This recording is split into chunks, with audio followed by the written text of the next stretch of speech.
મિત્રો આજના વિડીયોમાં હું તમને રામેશ્વર મહાદેવ પંચક્રોશી મંદિર વિશે જણાવીશ। તમે ચેનલ પર નવા હો તો ચેનલને સબસ્ક્રાઇબ કરી લેજો। તમને ડેલી ચેનલ પર નવા મંદિરોની માહિતી જાણવા મળશે।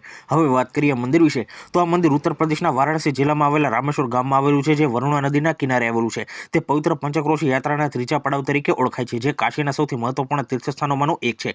માન્યતા અનુસાર ભગવાન રામે રાવણનો વધ કર્યા પછી આ સ્થળની મુલાકાત લીધી હતી। બ્રહ્મ હત્યા દોષમાંથી મુક્ત થવા માટે તેમણે વરુણા નદીમાંથી લેવામાં આવેલી મુઠ્ઠીભર રેતીમાંથી બનાવેલ શિવલિંગ સ્થાપિત કર્યું। ભગવાન રામ સાથેના આ દેવી જોડાણને કારણે આ સ્થળ રામેશ્વર મહાદેવ તરીકે ઓળખાય છે। મંદિર સંકુલને નજીકના ઘાટ ગ્વાલિયરના સિંધિયા રાજ્ય દ્વારા વિકસાવવામાં આવ્યા હતા। એવું કહેવાય છે કે જનકોજી રાવ સિંધિયા અને જીવાજી રાવ સિંધિયા જેવા શાસકોએ તેના પુનર્નિર્માણમાં ફાળો આપ્યો હતો। મંદિર ગ્વાલિયરથી લાવવામાં આવેલા લાલ પથ્થરનો ઉપયોગ કરીને બનાવવામાં આવ્યું હતું। લોટ ભંતા મેળો મહિનામાં અહીં ભરાય છે, જ્યાં ભક્તો વરુણા નદીમાં સ્નાન કરે છે, મંદિરમાં પૂજા કરે છે, બાટી ચોખા વગેરે રાંધે છે અને પ્રસાદ ચડાવે છે।